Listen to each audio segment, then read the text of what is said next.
omulo kiki duok ma kuya gi kanyo nikech gima Newton owacho no en achiel kuom gima ajenda mano wuok ahinya kinde mane ikawo pach jopiny wech mar golo oko Gachagua ka giwacho ni nang'o ok nyal luongo oganda e golo pach gik madito machalo kaka wach mar okumba mar thieth e weche mag somo e weche mag housing levy e weche mamulo japiny. Ang'o momiyo wach mar Gachagua ni makoro Wajombe oringo kendo osudo machiegni gi jopiny ka gima ma ne en dap jopiny to giwacho ni en dap jotelo manoyiero. We ayudo ne Dr. Mark Matunga onyiso ni to diponi Kenya chalo gima ok ging'eyo gima owinjo bed ni gikete maino margi e wach mar riembo Gachagua kaachiel kod moko kuom gik mowinjo bed ni iketo e maino ma oting'o nok mag tije pacho ka weche mag okumba mag thieth kaachiel kod weche mamoko. Dr. Mark Matunga chiegni ahinya kiwuok piny mar Afrika ma milambo ageno ni intiere maber miwane pachi ni in iwuon kaka jalony e weche mag tudruok kaachiel kod bende tudruok gi pinje maoko. Ang'o ma inene wach mar riembo Gachagua ni?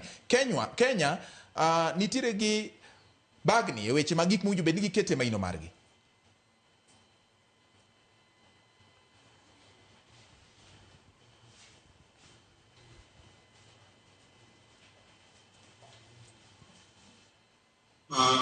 Gima timore batien ni kik wabed gi luoro ni ok wanyal wacho weche mag siasa kendo watimo weche mag dongruok.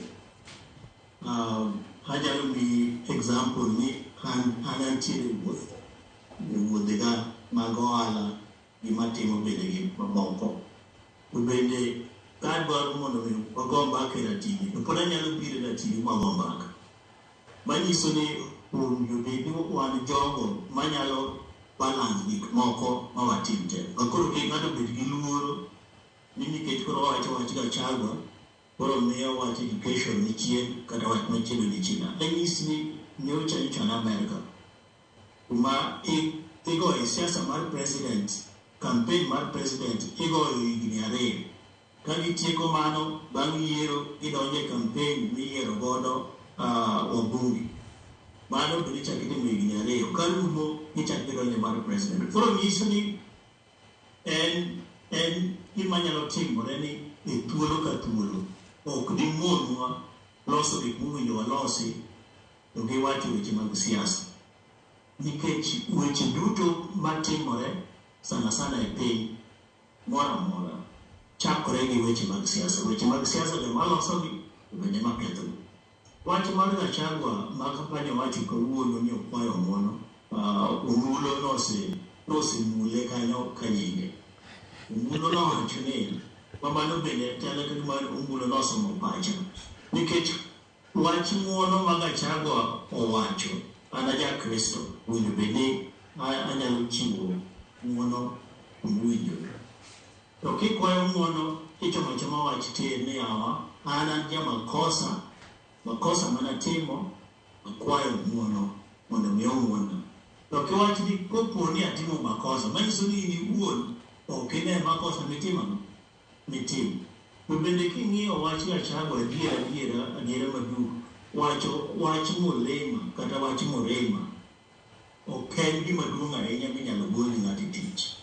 Nikech waduto kata king'iyo jotelo iyo mana tol ka nikol ka kori. King'iyo jotelo kata mwayiero ma Nyanza odonjo gi wach ma Nyanza, ma Egot odonjo gi wach ma Egot, ma Rift Valley odonjo gi wach. Kati bede ni deputy president. Mano bende momiyo ineno kwasiko wadwaro mondo mi Jacob Raila Amolo Odinga bede president nikech wambe ko bede president nitiere konyalo winje maber. So wacho wach shares kata wach got kata wuoyo gi dhogi ok en gima rach nikech kata wan bende sani e ratil kado wawuoyo gi dhogi. Koro wabiro bedo impeach. Ben ni alkumi pro impeach amu nitera nikech wuoyo gi dholuo onge. But gima nochwanyo piny ahinya momiyo kamoro Gachagua bende ok nyalo ng'uonone en wach machalo ni pache opogore gi mar jatende kata Stima nowacho wach mulema. Bang'e to ochako duogo odonjo e wach Gen-Z. Bang'e to ji oloso Mombasa. Gigo kikawogi iriwogi kanyakla emomiyo kamoro mondo mi ng'uonone ok dibed mayot.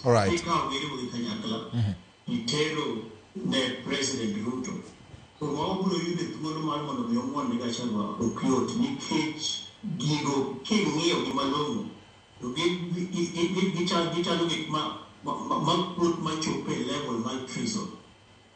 Mane momiyo mane wach maduong' machendo kanyo wach mar kiani shares ka kiani an gi hotel ma kiani an gano mago gin gik matindo to gima jatend piny apani nigi luoro ahinya moloyo te en ni Gachagua nyalo loko piny.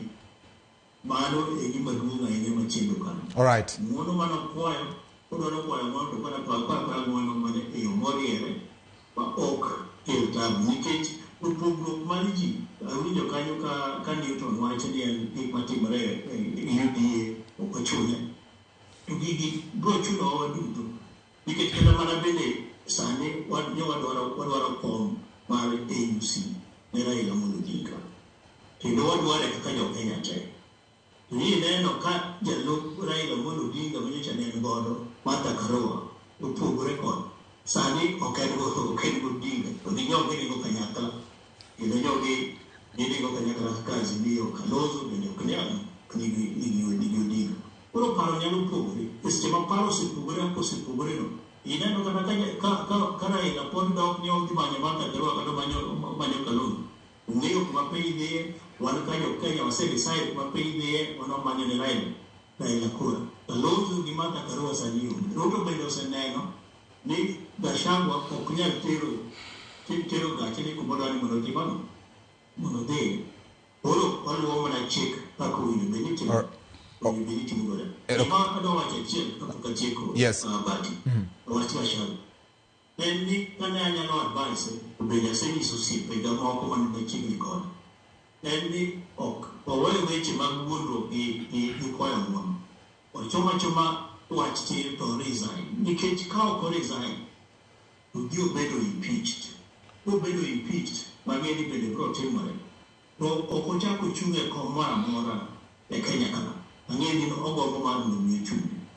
To gima duong'ie moloyo kabisa ni in vice president e level mar vice president nikech gik moko bedo ketne mbele ka moko gin treason e level mar vice president kibedo impeached automatically wacho na automatically case ni donjo e level mar treason manyiso ni en gi pek moloyo kata mana gik maneno akoro paro ma mano an e gima nyalo wacho mondo mi ochopni. All right, erokamano Dr. Mark Matunga.